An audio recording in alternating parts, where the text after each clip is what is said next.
Hello everybody, GameFreak9917 here, and I am back today with more Forza Horizon 2 on the Xbox One. I'm bringing you another car review, and today's car review is at the request of my friend Took. You've seen him in a few of my other videos. We play Black Ops 2 together, some Forza. But anyway, this is a car that he requested because he likes muscle cars, and I'm guessing older muscle cars as well, because he requested this and the Buick GNX, the Grand National that I had reviewed earlier, or not earlier, but a while ago. So I'm actually going to be kind of comparing these two cars. Now, this car, the 1988 Chevrolet Monte Carlo Super Sport, features a 5-liter small block V8 which is naturally aspirated, which is producing 180 horsepower, 225 foot-pound torque, and the car weighs 3,522 pounds. So this car is going to be slow. I can pretty much tell you that right now. No, it's a small block, naturally aspirated V8 from almost 30 years ago, and it's just going to be slow, only 180 horsepower and whatnot. But comparing this to the Grand National, that had a turbocharged V6, which in this game produced 300 horsepower. So the GNX already has a little bit of a leg up on it. But anyway, let's go ahead and see what this car is like out on the road. Let's take a look at some of our color options here. We have black with red trim, black with a yellow tan trim, I guess. Sort of a really dark maroon with a red, gray, white with a red, and white with a black. That gray actually looks kind of nice, but I'm going to go with the black and red trim. I think it's honestly the best one that they had. If they had like a all-out black, I probably would have gone with that, but they only had the black with the red trim. That's the one that I like the most, and not the tan trim. But let's go see just what this small block V8 has in store for us.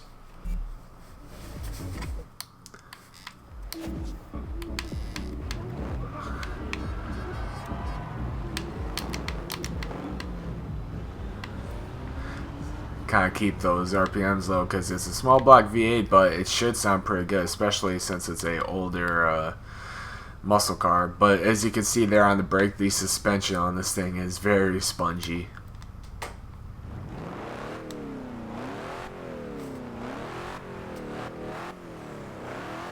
Wait, is this turbocharged?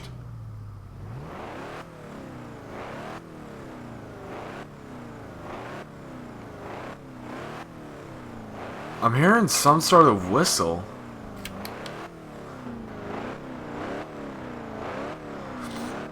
Yeah, it's an old 80s muscle car, not going to look very good on the interior. And it's got sort of like an automatic gearbox, I guess, even though I have it on manual with clutch. As you can see, if I shifted the gears, he doesn't move to shift. So it is like the GNX in that sense. But I think this might be turbocharged. I'm not sure. I can just hear like this small whistle.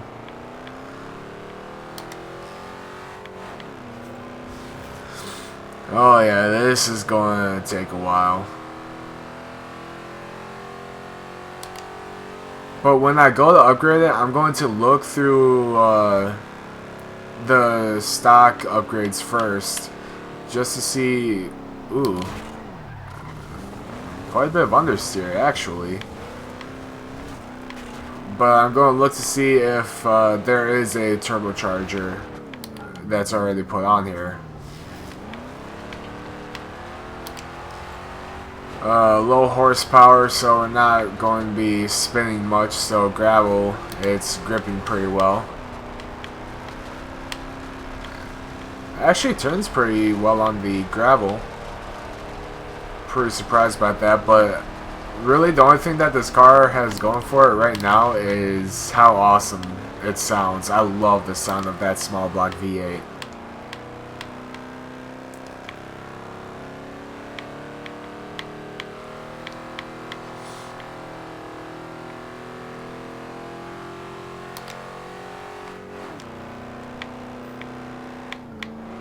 yeah, I don't really have to worry about spinning too much around the corners. So that's a plus, I guess. But if I were to be racing against a stock GNX right now, it would have blown past me already. But if you look at the rating, though, of the two cars, they're in sort of different classes. Like, this is a D class car, and the GNX is a B, I believe.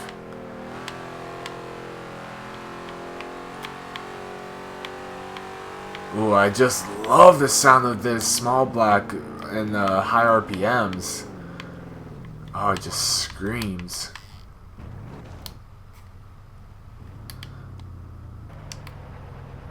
Ooh, listen to that idle.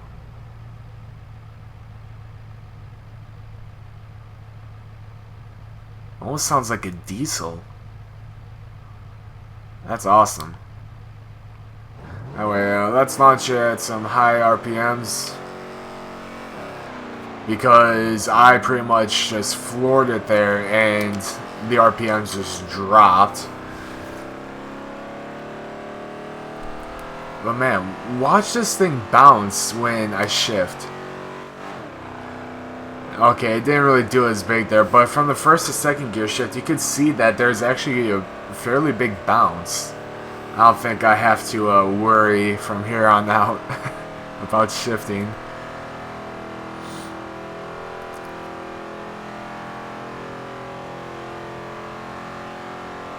Oh man, this is it's going to take a while. A 113.52. This has a 4-speed gearbox. Alright, so 113.52. Now let's compare that to the GNX. That did a 142.54.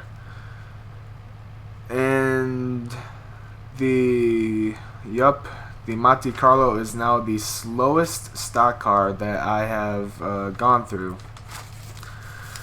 The second slowest that I've done would be the weird Alfa Romeo that I did with the speech jammer, which absolutely sucked doing that. But let's go ahead and see what kind of upgrades we have. I'm going to see if it does have a turbocharger on it. I thought that this was naturally aspirated. You know, it's kind of hard to find really good information without having like a whole bunch of dumbass technical stuff. Like all I want to see is a simple spreadsheet of what this car has. Hey, don't be shy. Alright, so okay, I'm not seeing any turbo here, so I don't think that is turbocharged, so no clue I was hearing there. Engine swaps, a 7-liter V8, which is from a old Dodge Charger, if I believe, and a 6.2-liter V8 from the C7. Drivetrain swap, all-wheel drive, not interested in that. Aspiration, here's our turbochargers, twin turbo this bad boy, and of course we have a supercharger. Not interested in that. Even though it's a small block V8, you know, people think that it has to be supercharged. I prefer a turbocharger. I know that the supercharger has the instant boost, but I just love a turbo. I don't know why.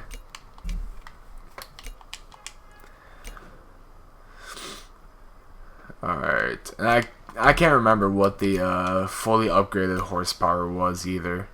That's something I should have wrote down beforehand when I was writing down all the speeds and whatnot, was how much horsepower each car actually does make when it's fully upgraded. But it looks like we're going to be hitting around 500-ish mark, or no, it looks like more around 450s, unless the intercooler boosts up.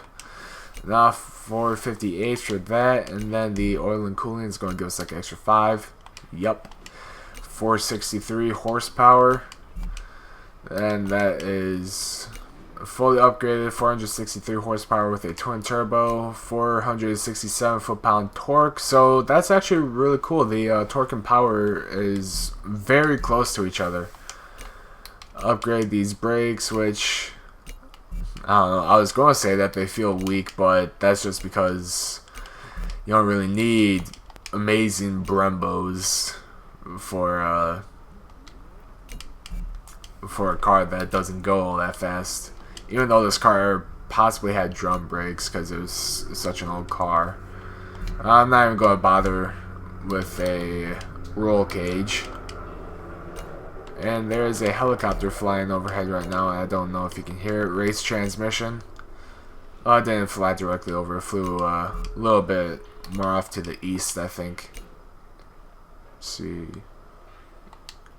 Yeah, I think it was the east that it flew off towards. Race tires gives us 1 lateral G. And looks like that's all that we're going to get out of it.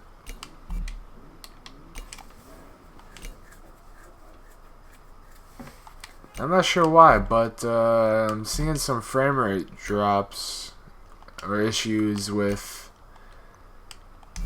my Elgato software.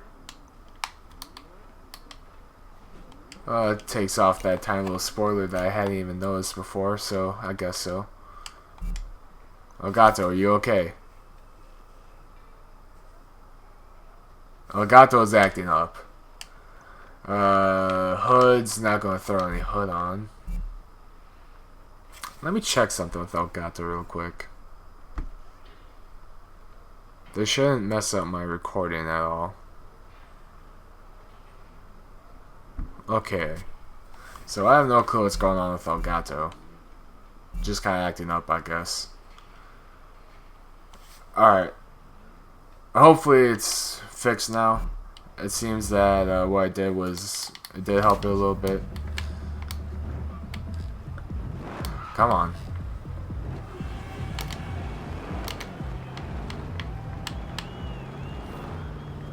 Alright, yeah, Elgato seems to be good now. Let's take a look at take a gander, a listen to this small block V8 with the twin turbos now. Ooh. Now that is a lovely sound. Oh, and then you switch to the front and it's just that turbocharger with that V8. Ooh.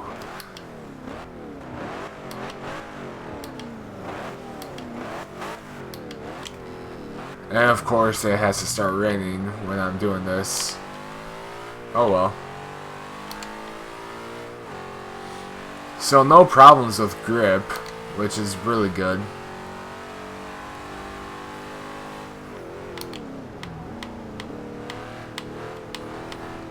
Brakes are good, turning is pretty good. It's actually a little quick too. It's got a little pep in its step. Second gear, full throttle in the gravel, no spin at all. Very good at turning in the gravel as well. Ooh, this is a nice blue Supra there.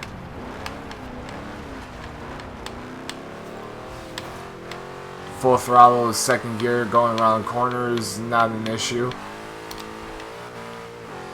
No problems whatsoever, although I'm sure you can get the back end out pretty easy. Let's see if we can do it here. Oh yeah, a little bit, but that was mostly because of, we hit a little bit of a bump, it seemed.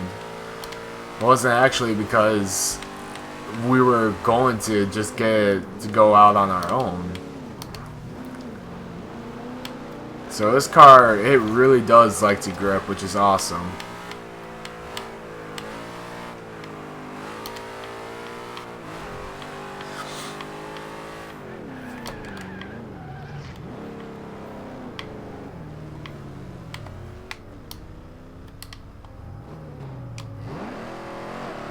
Just go ahead and go straight into it.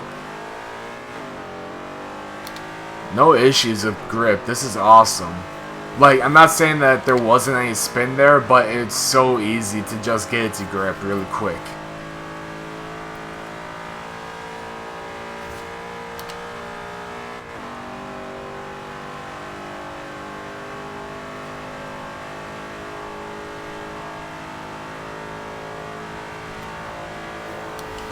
Hey, 165.14. Ooh. Alright. 165.14. See what the GNX did. A 191.86. So the GNX is a lot quicker because it already has more horsepower from the get-go. You know, it's already turbocharged and whatnot. But I really wish that I could remember what the GNX performed like, because this car, like, the two cars are fairly identical. You know, they kind of look the same. Both are awesome, iconic, old school muscle cars, you know, in the 80s kind of era. But I really wish that I remember what the GNX performed like, because this car is a superb car. Man, this car is really good. You know, no problems with no problems with a whole bunch of spinning through corners. It gets really good grip off the line. You can get the back end out when you need to, but you can also get to grip pretty much right away. This car is really good. Brakes are awesome. Turning is actually really good, like the turning radius and whatnot. It favors a little bit more towards understeer, I guess, but that's really the only thing. But yeah, this car is pretty good. So, like, I don't really have much to say about this car other than it did a lot better than I was expecting, to be honest. But what would my final rating of this car be? I would give this car a solid 9 out of 10. I would give it a full 10 out of 10 if the acceleration was quicker. But it's not, so I'm going to give it a 9 out of 10. But everything else about this car is awesome. I would totally take this out on a track, and especially for the actually this is a S1. I thought this was more like a A, but I think like this car has potential to take down almost any other car that it goes against in its class.